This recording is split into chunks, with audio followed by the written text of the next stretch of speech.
Hey guys, welcome to the Environmental Learning Center. My name is Miss Heather, and this is Miss Rosemary and Miss Sarah.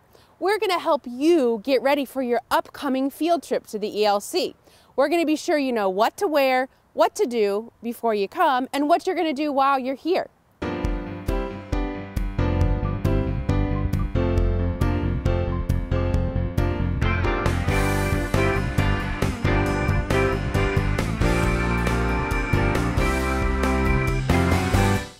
So when you arrive at the ELC, this is where we and some of our volunteers are going to greet you getting off the buses. Teachers, in order for you to prepare, please go to our website, discoverelc.org. Read that teacher packet full of useful information for you. Make sure that all of the students have sturdy name tags, and you may bring up to 3 chaperones.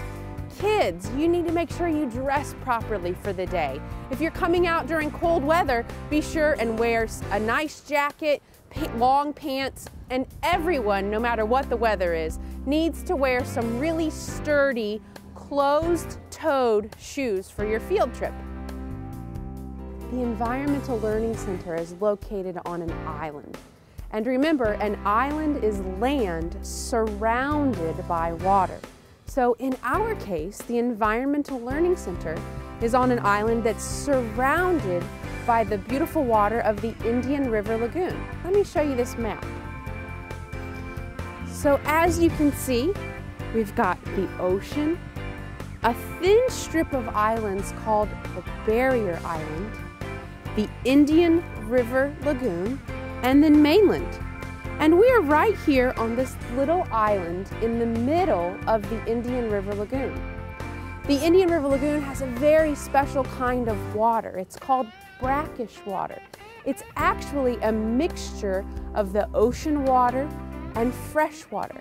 So a mixture of salt water and fresh water is called brackish water.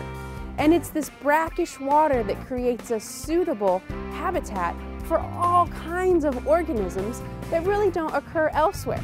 For example, one of the things that you're going to be learning about when you come to the ELC are those very special trees that can live in or around the brackish water. Those trees are called mangroves. We have 3 different kinds of mangroves, and I'm going to show you them.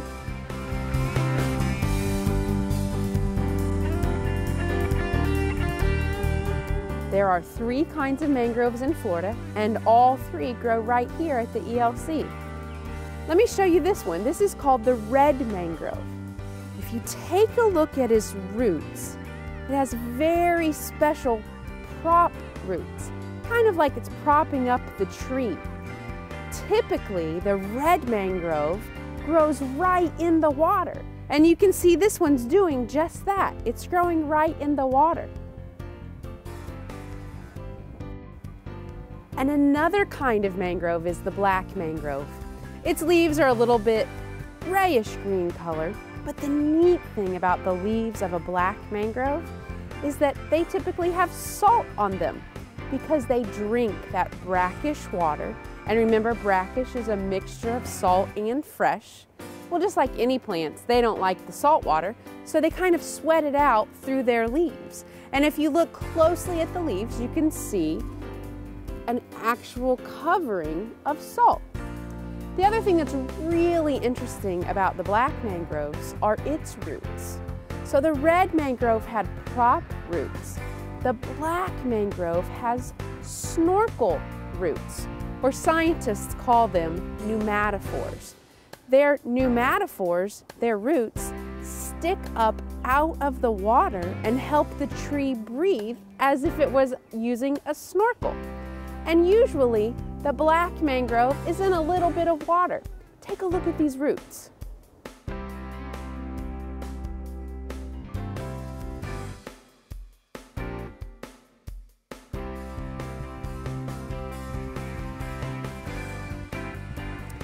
The last mangrove usually grows in rather dry conditions. You don't usually find it in the water. It's called the white mangrove. It doesn't really have interesting roots like the red and the black mangrove do. It grows more just like a typical tree. But if you check out the leaves on the white mangrove, they are kind of a bright yellowy green, And that is a good way to tell the difference between the 3 mangroves. But the really important thing to remember is that those 3 mangroves create a mangrove forest, which is a suitable habitat for all kinds of interesting animals that live there. Let's talk a little bit more about what lives in the mangrove forest. And what is that word habitat anyway?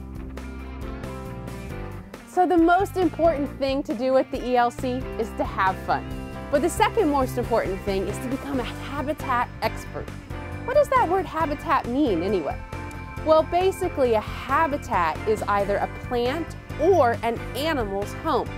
And healthy habitats have 4 parts: food, water, shelter, and space. It might be kind of hard to remember all 4 of those things, so we have a special song to help you remember. Okay, so this is our special habitat song to help you remember those 4 important components of a healthy habitat: food, water, shelter, and space. Miss Rosemary and I are going to sing the song, and I think you'll be able to catch on pretty quickly. You ready, Miss Rosemary? Ready. Food, water, shelter, space, shelter, space. Food, water, shelter, space, shelter, space. These are the things in a healthy habitat. Food, water, shelter, space, shelter, space. Pretty easy, right? So what I'd like for you to do now is pause the video and sing that song again with your class a couple times until you have it down pat. Because when you get here to the ELC, we're going to see how well you can remember that song.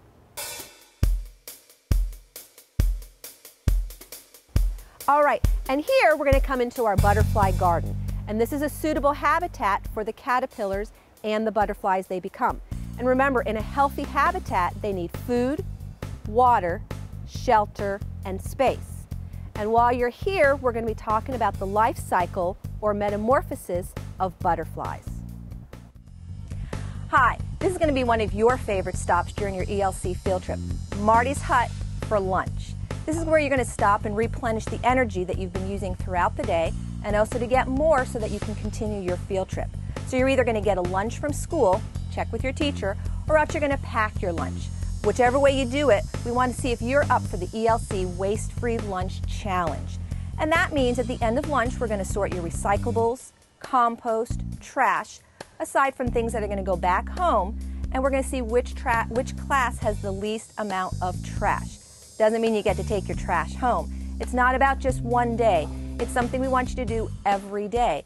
We want to make sure that those landfills don't grow quite so large so fast. So, again, if you have a lunch from school, check with your teacher and you're set. If you're going to be packing a lunch from home, ask to see if you can help whoever it is that packs it. One great way to do it is put it in a reusable lunchbox. That way you can reuse it all year long. Need a drink? Use a reusable container.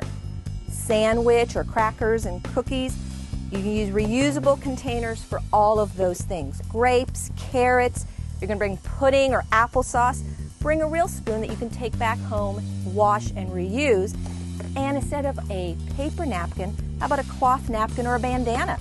You can take that home, wash it, and reuse it hundreds of times. All of these items can be washed and reused. All right, so now you've had your lunch. Let's talk about where the leftovers are going, because you've eaten all the energy. So if you have that lunch box, again, all these items, they're going to go home, get washed, and reused. But maybe you have some other wrappers from your lunch. Maybe your lunch came in a paper bag, whether it's a white paper bag, a brown paper bag. When the paper bag is empty, if you're not going to take it home, that goes in our recycle bin. Maybe your lunch came in one of these type of bags. These are great to take home and reuse. They can also be taken to grocery stores and recycled. Some other things that might go in our recycle bin, if you have any type of a plastic container, look for the bottom and you'll see a triangle. If it has a 1, 2, 3, 4, 5, 6, or 7, and it's empty, those can go in the recycle bin. Same thing, maybe you have a glass bottle that your drink came in. When it's empty, that also goes in the recycle bin. Also, milk cartons will be going in here as well, and aluminum foil. When it's empty, that goes in the recycle bin. Now, some people have things like drinks or snacks that come in a wrapper that looks like aluminum foil, but this has a wax coating on it. So when these are empty, they go in the trash container. If you have that cloth napkin, remember you could take that home and reuse. Paper napkin, when you're done with that, that goes in the trash. Maybe you have your lunch in one of these type of bags. Take these home, wash and reuse. Otherwise, those go in the trash. And maybe you have some apples, oranges, grapes, carrots. Remember the word you learned before, producers? Well, any producers that you have for lunch, when you eat the good part, the remains can get composted. So we take our leftover fruits and vegetables, we can mix it with some dead leaves, add some decomposers, and they'll turn that leftover material into really rich soil for the plants or the producers. So when you're done with your apple cores, those go in there, your banana peels. And hey, if you have some raisins that you're not going to eat or take back home, empty those raisins into the compost bin. Get them all out. We don't want them on the ground. And then the empty box can get recycled. So remember, think about recycling, reducing the amount of trash you have, reusing items, and about composting. We hope you're up for the ELC Waste-Free Lunch Challenge. All right, and this is Beauty Berry. This is a great example of a food source for animals. And you notice how bright color it is? Well, a lot of animals, when they're looking for food, they notice the bright colors, and that attracts them to their food source. And this is the seed pod from the Kunti plant, a native plant that we'll learn about when you're here on your field trip. And again, notice the bright colored seeds. That bright orange will attract animals, and if they know that there's a food source there. So bright colors do attract animals. So on your field trip, keep your eyes open and see how many different colors you can find. Do you see this animal? Can you guess what kind of animal it is? Did you say a fox? You're right. Now here's the question, is it a living or non-living fox? We're going to talk about those words when you come out here at the ELC, and we're going to play a non-living game where you have to be observant using your sense of eyesight to look for non-living things hidden among living things. Another game that we're going to do is called the Leaf Detective game. We're going to be looking for living things. So come with me down the path and I'll show you where we're going to play that game. Come on. During this part of our Leaf Detective game, you're going to buddy up, so make sure you have a buddy ahead of time, and you're going to be using these cards that have pictures of leaves and some dried leaves to look for some of our native leaves in our native plant garden. I don't want to tell you all the secrets, so when you come out here, you'll learn how to play this game. Welcome to our freshwater pond. This is one of the most exciting habitats here at the Environmental Learning Center. Here in the pond, many animals make their homes. We will explore this habitat with you when you come out on your field trip. Let's head up to the pond laboratory, where we will get to look at all of these animals that live in the pond up close with magnifying glasses and creature peepers. This is the pond laboratory. At this table, you will get a magnifying lens, a small collecting bucket, a net, and a pond creature identification sheet. Now, the very first step before we actually collect the animals is that we need to fill up our small bucket halfway with water. Then take your green net and try to scoop an animal very gently out of the large bucket. Next, we turn over the net in the small bucket and dip it a couple times to make sure that all of the animals actually swim out of the net into the small bucket. Now, it's very important that we do not touch the animals with our hands because they have a protective mucus, and if we touch them, we'll take it off and we might make them sick. Now, once you have your animal, you can look at it up close with a magnifying glass, just like this. Then compare what you see to your pond ID sheet. I collected a mosquito fish. Hopefully you'll catch a lot of those when you come out to the ELC.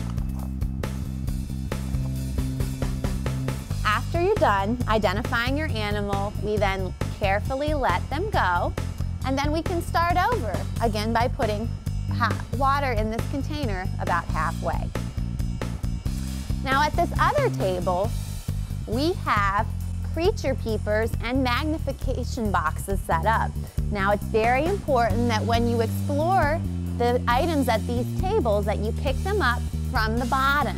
If we pick them up from the top, the water will escape and so will the animals. There are actually 2 magnification spots where you can actually look at the back of the animal and the belly of the animal. This part is really fun. Well, that just about wraps it up. Kids, make sure you get a good night's sleep, eat a really big breakfast, and dress appropriately. Teachers, remember to read your teacher packet, which is available online at discoverelc.org. And also, don't forget to bring name tags for all of your students. See you real soon.